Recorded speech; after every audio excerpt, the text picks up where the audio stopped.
Yes, the Arizona Cardinals 2025 season is in the end game. Literally, on Sunday, the final game of the season. But what's the status of Coach Jonathan Gannon going into the finale? We'll give you the absolute latest. Get that stuff out of here. It's Southwest Bias. Happy New Year, friends. What's going on? That's right. We're the streamers. Where's the confetti? I guess light in the budget. Oh, we're not short on air horns. That's right. We're never short on air horns here at PHNX Sports. This episode of Southwest Bias brought to you by our friends over at the Husband and Wife Law Team. You got to do your research. If you need a lawyer, serious injury, wrongful death, give Mark and Alexis a call. Check out, of course, their website. You'll find a link in the show notes. But the Husband and Life Team, they're your squad, 602-783-8841.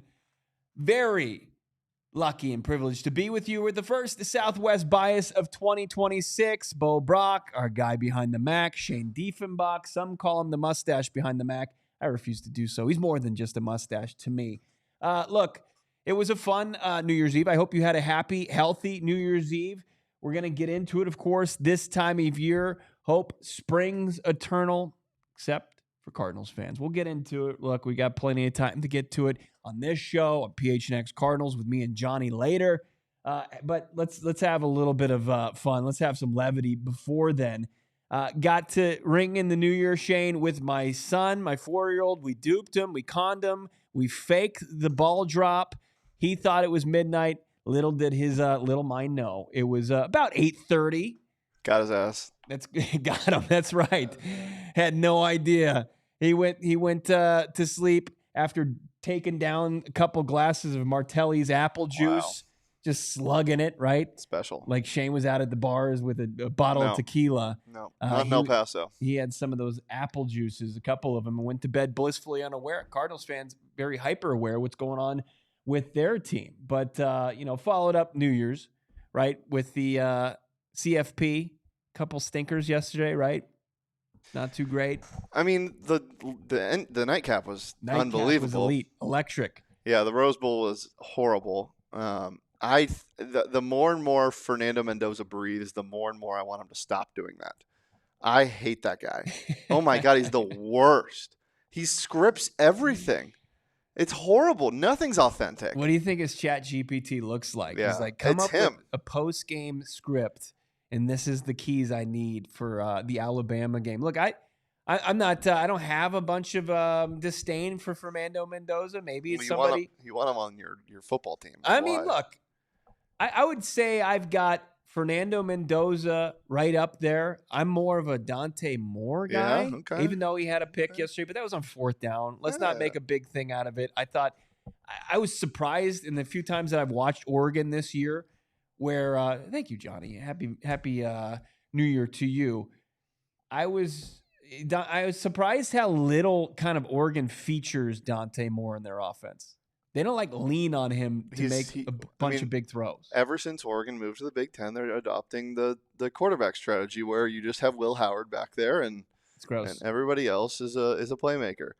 Johnny obviously is a man of recency, and as soon as Trinidad Chambliss did anything good last night, I knew that he would be willing to take the pick on him. Johnny, if you had the 5th overall pick, are you taking him? I would assume he would. Wow, that's pretty rich. I think even this, with the performance last night, but I was thinking maybe you trade back in to the end of the first round. But you're right. Last night was one of those where we're going to remember where we all were the day that Trinidad Chambliss arrived in our lives, because is he going to be somebody that we're just going to root and admire for years to come? I mean, it is undeniable though, Shane, the playmaking last night from Chambliss, and it's one of those kind of strange things where you've seen it pretty consistently all year and you're like, why isn't this guy on everybody's radar? Like, what's it going to take for him? He's got size, he's got the athleticism, looks like the arm strength is there. Even our guy Ed Duffy over at our All-City NFL draft expert, not too high, at least going into last night on Chambliss. But man, did he have an unbelievable arrival. It did have a little Kyler Murray-esque plays to it. I mean, I like the little, flip out that he had when he got out of pressure. And then there's the one where you're just telling him to get rid of the football, and he's just ripping it downfield. I mean, Chambliss made 3 plays in a matter of 90 seconds that just were inspiring, awe-inspiring. It was a great performance by him. We'll have plenty of time in draft season to break down where he is. Our guy Trevor Sikkema, he made kind of a soft launch. Yeah, Chambliss is his QB3 in this draft. Johnny, here's what I'll tell you though: the time that Trinidad Chambliss takes his first snap, he'll be 4 years younger than Kyler Murray. That's it. Look, he played some D2 football. Played at Old Ferris State. I task anybody without Googling to tell me where Ferris State is. I guess he was a madman playing at the D2 level, and then just kind of under the radar transferred in under a relatively unknown head coach, Lane Kiffin at the time. Ole Miss's head coach, Lane Kiffin, who is no longer with the program. I don't know. Was that a high-profile move? I'm not sure. But, the CFP nightcap was electric. And Trinidad Chambliss entered our lives. We'll see what happens with that. Still a couple more games potentially for him to play. But look, there's no amount of Twitter yelling, podcasts, us getting on here and, giving a stern talking to the organization. The Cardinals likely to stand pat as far as leadership. Head coach, Jonathan Gannon. We've kind of covered this thing as close as we possibly can in the last couple of weeks. Only one brave reporter in Albert Breer, who's just doing the calculus on this, believes that there's a chance that the Cardinals could potentially move on from Gannon, while everybody else from Tom Pelissaro to Ian Rappaport to our guy Benjamin Albright, who seems dialed in on this and has been steadfast with his messaging, that the Cardinals are going to bring back Gannon. Bit of a dud today. I was out at the facility. His press conference going into the finale today, like many press conferences, didn't entertain many questions about his future, about what's gone wrong. He was just kind of looking to get, check a box and get to practice and then get to the game. And then we'll see what happens on Monday. Not expecting Gannon to be joined on Monday, as we are expecting Gannon to talk in his Monday press conference, kind of his exit interview. But we're not going to see probably a Monty Ossenfort. We're not going to see a Michael Bidwell.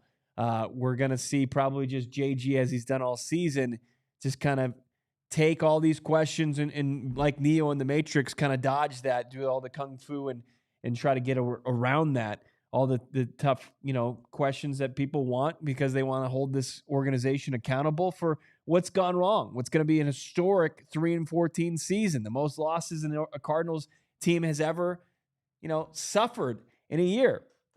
And it just feels like all signs are pointing to JG coming back because ownership likes him. If he's not fired by Monday, yeah, is it basically set in stone that he'll return for 2026? Yeah. Yeah. I mean, it would take, barring something unforeseen like a Tomlin, a John Harbaugh, one of these coaches that has an immense amount of success over the last decade and a half to hit the market, and the Cardinals have a real chance at landing one of those guys, which is unlikely. So, the front office continues to like him. The organization has already laid the groundwork for the excuse making of what went wrong. Injuries, no hand-picked quarterback, despite Monty Ossenfort, Jonathan Gannon, backing Kyler Murray and saying he's their guy for the last 2 seasons. Young roster, a process year. We've heard it all, right? That's the language, that's the tone, that's the direction.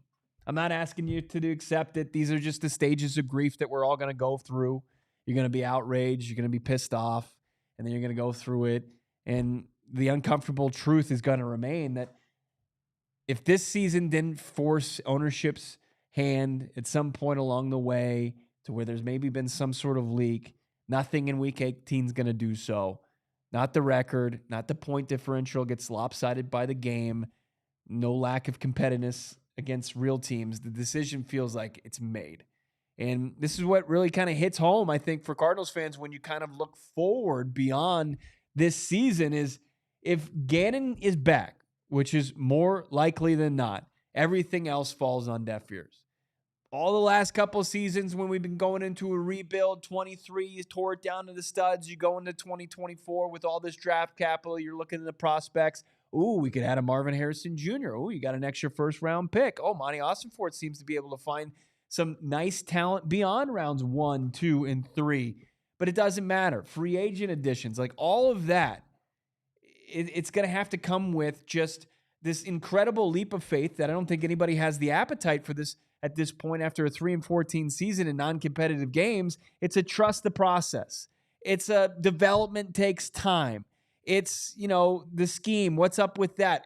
How are we going to fit these players that, have a track record of success at the NFL level and then amateur level or college level, I guess we'll call it. What's up with the scheme? No, it's the execution issues. All of that, you find it. You find just a language there, and it's all going to make you roll your eyes. And every offseason move, every press conference, every hype video, it's going to be filtered through one question. Why should fans believe things are going to be different? And right now, there isn't a good answer. And that's the biggest unfortunate truth being a Cardinals fan. That you look to your brethren, you look to your fellow fan, and that's who you're kind of moving forward with. Because as far as the organization goes, they're kind of just dismissing what you have to say. You can talk about, and some of the divisive times that we live in, that this is one of the more universal things that is that people actually agree on, is that this coaching regime has no path forward. Yeah, in fact, this holiday season, my family brought up politics, and I said, can we just talk about Gannon instead? And you all joined hands together, and you said, yes. Yes, you're right, Shane. Good point. I think that there needs to be changeover at the Cardinals head coaching position. Yeah, I mean, red, blue, whatever you subscribe to politically, it doesn't matter. You likely stand there with somebody that you have opposing views with in unison about what should happen with the Arizona Cardinals. It's crazy. You can't sell fresh starts while keeping the same voice, same results, and the same explanations. Cardinals fans, they're allowed to be fed up. They're allowed to be pissed. They're not, wrong for being angry. They're not wrong for checking out months ago and going into the offseason, and fans aren't wrong for demanding more. What's wrong is pretending that this organization hasn't created this disconnect itself. Wins don't come. The progress doesn't show. Accountability just feels optional for this team. That's how you lose the room. And as of right now, that's also how you lose the fan base. It's really unfortunate. So you can accept it to an extent. Gannon's probably coming back, but it doesn't mean you have to be silent on the issue. It doesn't mean you've lowered your standards as a fan. Continue to fight for those. Continue to voice those. Sure as hell doesn't mean pretending this season was anything but an abject failure. It was unbelievably awful. Watch finale and remember this feeling, right? And nobody's going to tell you that you're wrong for expecting better for the team that you spend money on, that you spend a lot of your time on. The Arizona Cardinals, man, they are just not listening to what you have to say. They're going to move forward. The organization feels like it's made its mind up. But I'm telling you, as a fan, you don't have to accept that. But, hey, that's probably just my Southwest bias. Huh? How about that? That's your Southwest Boas. What happens? Isn't there some sort of sounder when Espo drops that? No, you have to welcome me in first. Oh, yeah. Okay. So maybe we can try that again, and you can be like, maybe that's just my Southwest bias. Then you say, now we welcome in the mustache and the Mac. And maybe that's just my Southwest bias. And now you have to welcome me in. Wow! No, the Who from CSI. Yeah, well, we'll welcome the man behind the Mac, the mustache behind the Mac. Shane, Happy New Year, my guy. There's your sounder. Happy New Year, Espo. How'd you ring it in? I was asleep, actually. I was in El Paso. Totri and I attempted to go out downtown. Yeah. Did you fool Totri like I fooled my 4-year-old and saying it was a midnight when it was actually like 8:30? Totri fooled me. I had gone to go get some water at about 11:15 from the lobby of our wonderful extended stay at the El Paso airport. And I get back in the room and I'd say something to him like about something in the hotel. I don't remember. And he didn't respond. And I would like, oh, did he not hear me? He was already asleep. Wow. 11:15, he was asleep. I think he was asleep by 11:35-ish. Yeah, we tried to go downtown. It just wasn't our speed. We went to a bar that was themed to a B-17 bomber, and it served oysters in El Paso. Okay. That was like the best option we had. I had one drink. I kept my tab open because I wanted to have some type of hope that we were going to stay there past one drink. And then as soon as we sat down, I had a sip, and I went to go close out my tab. It was horrible. Oh, man. Yeah. Yeah, we've all experienced New Year's Eves like that. Something strikes me about Totri that if you'd like gone and forced the issue and knocked on his door, like he would have opened it and he would have been in like jammies and a sleeping cap. Been like, what? Well, we shared a room. So, yeah. Okay. Yeah. All right. Yeah. And a bed. We snuggled. There you go. That's good. Look, the beats in this company, they're tight, right? And sharing a bed, sharing a room together, that's just what makes us, I think that the camaraderie. Except for Johnny. Johnny doesn't do that. No, he doesn't. He just complains about his sleeping arrangements more often than not. Get ready to learn World War II cot in San Francisco, buddy. That's right. As we'll make our way to the Super Bowl, as we always do as a company, excited about that. But as I mentioned, I mean, as far as the offseason goes, it's going to be a little bit tempered down because of, the big elephant in the room that is the coach that's likely staying. Let's see the super chat real quick. How about Rob jumping in? Thank you, Rob. First super chat of the new year. JG will essentially be expected to rebuild while at the same time having a winning season. Tough. Yeah, it's a dangerous game that they're playing. They started it back after week 5 with the Kyler Murray kind of saga and how that played out. And it seems like, it's inevitable that Kyler exits this organization, that Jonathan Gannon is going to have a winning mandate, potentially playoff mandate in year 4, and they don't have any kind of solution at the quarterback position. We can joke, we can talk about how exciting Trinidad Chambliss was, and maybe Malik Willis, who's out this week in place of former Cardinals great quarterback Clayton Tune's getting the start on Sunday for the Packers, my God. But the Cardinals, they're going to have one of the tougher tasks in upgrading or staying the status quo, finding a starting caliber quarterback as Kyler Murray's successor in a very tough offseason. We're going to get into that conversation. Speaking of quarterbacks that are on the move, how about Sam Leavitt? There's no more romanticizing Sam Leavitt.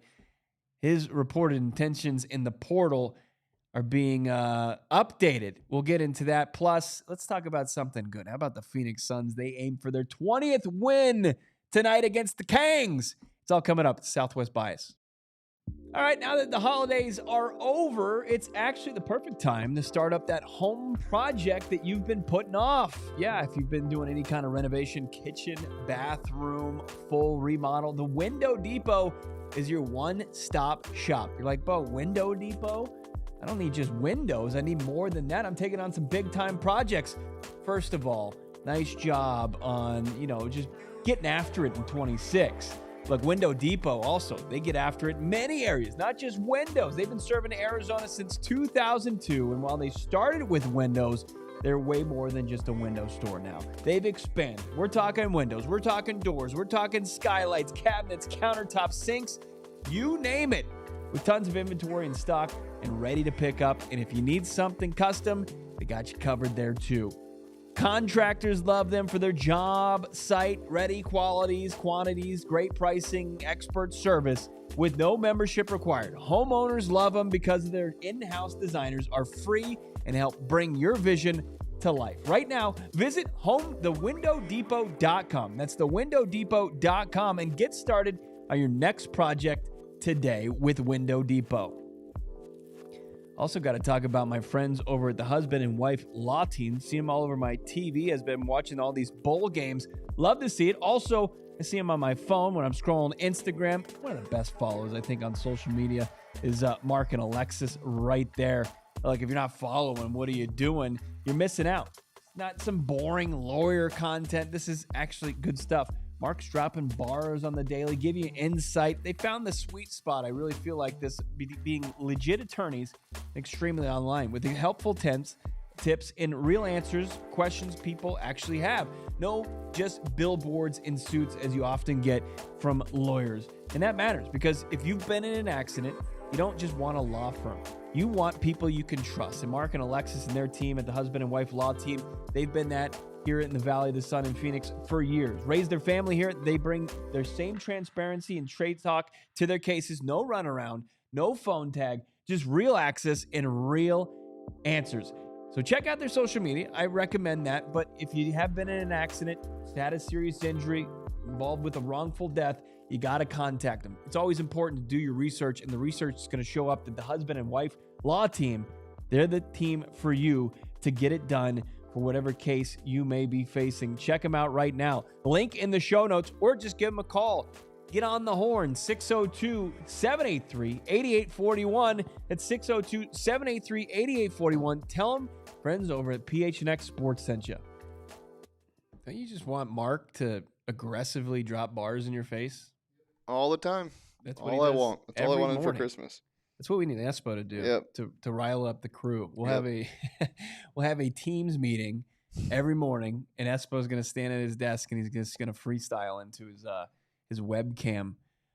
What's going on, everybody? Did see Espo in the chat. Appreciate that. He was not too pleased with how I fumbled the Southwest Bias Open, but look, I'm going to be me. I'm going to be my own self here on this, even though you've done such a great job in building this thing up.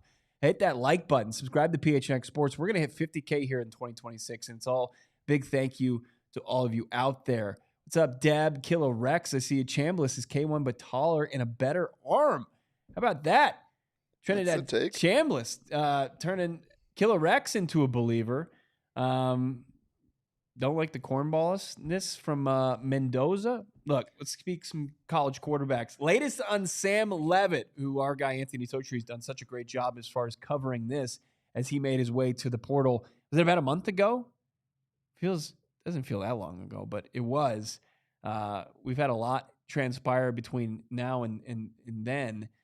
We've had a lot of Sun Devils make their way into a inflated bowl of Frosted Flakes, celebrating touchdowns, which, by the way, Shane, elite bowl game gimmick. Yeah, I'm a huge fan of props near the end zone to celebrate with, because that's clearly what they were put there for. Right. Every bowl game, people keep asking, what are we going to do to save bowl games? Like, you just have to lean into the ridiculousness. Oh, yeah. What's the most popular bowl game right now outside of the New Year's Six bowls in the CFP? It's the Pop-Tart Bowl. Yeah. And you talk about ridiculousness. That is the most ridiculous thing. The Cheez-It Bowl is a close second. They brought out a dragon. Like, this is what you need. You need chaos. You need fun. You need to make it entertaining for not just the fans, but the players. And that's how we're going to do it. And also, you probably need to pay the players eventually. Yeah. But this is a good step. I love it. It's like minor league baseball marketing.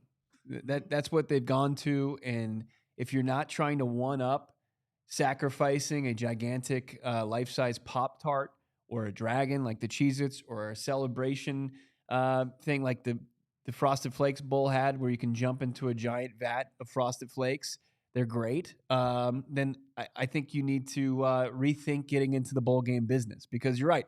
You're trying to regain a little bit of luster that's had a ton of it lost. Speaking of that, Sam Leavitt. How about that transition? Lost a little bit of the luster. Like when we saw like Sam Leavitt don Sun Devils uniform, we thought the best of Sam Leavitt. We thought, hey, this is a guy that is all about ball. He's a leader. He's a guy that's going to, you want to kind of be the quarterback of your team. He's the ultimate teammate. He's a guy that's got the skill set that could be a first-round draft pick, all this and that. We would just romanticize about it. And then it lost some of that luster once he entered his name into the transfer portal. According to On3 Sports, Leavitt's camp actively shopping the talented passer with a do not contact in the transfer portal. He said, take me off your list. I don't want you to contact me. He doesn't want to talk to car dealerships or whoever it may be, blowing up his phone. They are going to, quote, shop the talented passer at a high level. So is he seeking the highest bidder? Feels like it, right? Is it all about the money for Sam Leavitt? Now, of course, Totri and PHNX Sun Devils have added better context to that, what he might be looking for.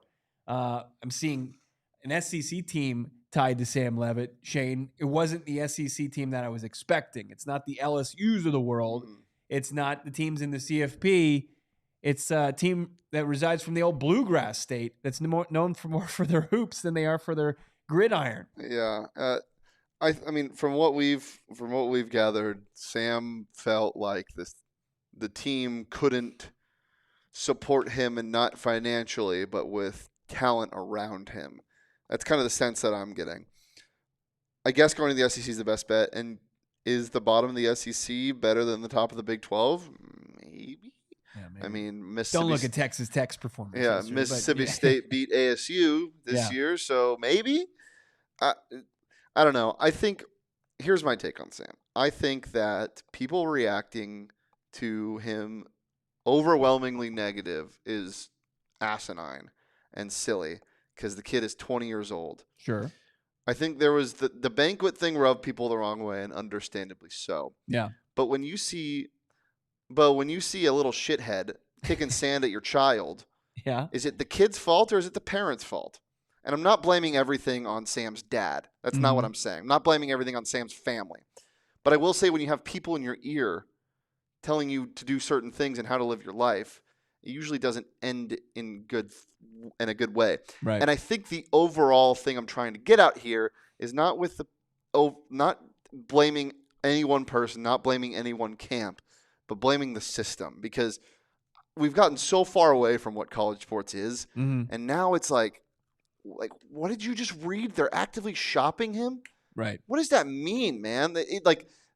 I know it's a different world, and I know it's changing, and it's not going to go back to what it is, but that just leaves a horrible sour taste in my mouth. Yeah, I mean, maybe Johnny might be onto something. Sam Leavitt doing this, so the Cardinals cannot contact him. He's saying he's doing the do not contact like Cardinals season ticket holders.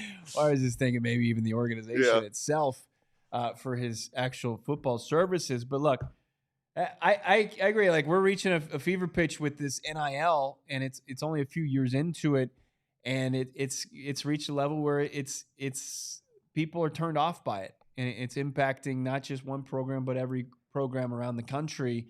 You see the success stories like Chambliss, but well, most of them are like a dime a dozen of what's going on with Sam Leavitt, where they're going to try to go shop him. But Sam's the perfect example of this, because he's both.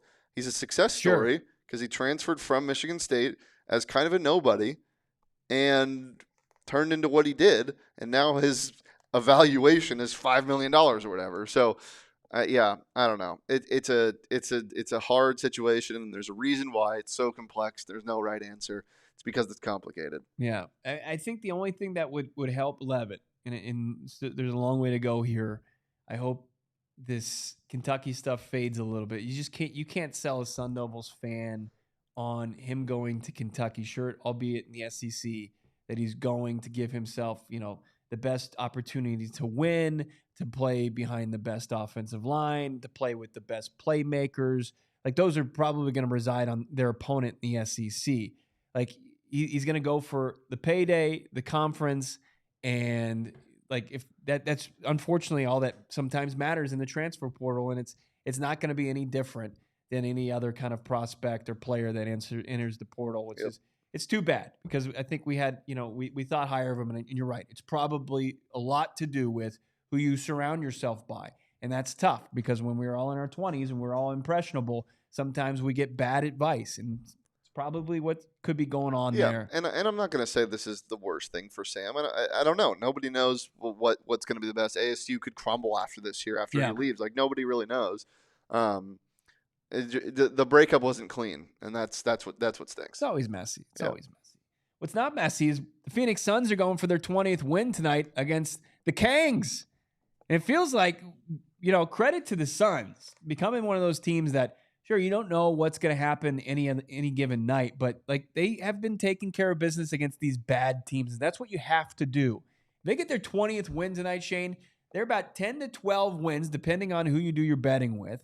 If you do it with Bet365, the betting total for wins on the season for the Phoenix Suns was anywhere between 30.5 to 32.5. Yep. That means they are about a dozen dubs away from cashing that with about 38 games to play after tonight. They are a ragtag, fun group of guys playing hoops, and it's just a better product. I think they're like the Stranger Things cast of the NBA. They're very likable. Okay. Very charming. Yeah. Yeah. Is there a Demigorgon? Yeah, he's gone. He's playing in Houston. I was gonna say it's Wembanyama, but that works too. Yeah, that also works. Yeah, I mean this team is awesome. We've talked at lengths about how likable they are, but also just how much more enjoyable the team is to watch. Like, no one had fun the last 2 years.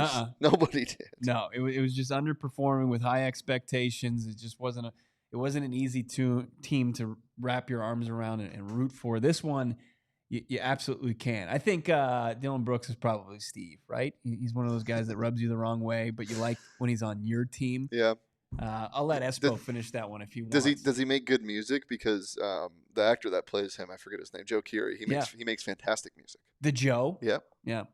I know that one song. Yeah. You want to give us a little bit? You want to sing? No, I don't even think I know the words. Okay, cool.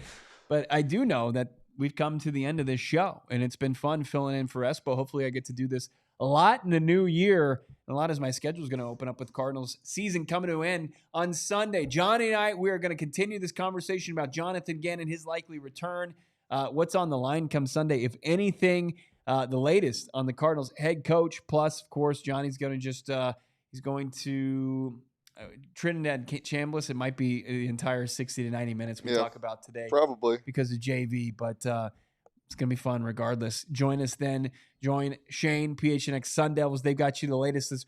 Who could maybe take Sam Leavitt's spot as the Sun Devils' next quarterback. Sounds like we might be trending toward a trade.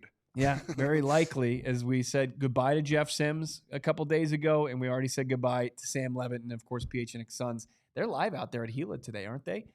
Gila River Resorts and Casinos? No? No. Look, they've got a game tonight, though. They've got Gila River Resorts and Casinos. I don't know if that's the case. I can find out.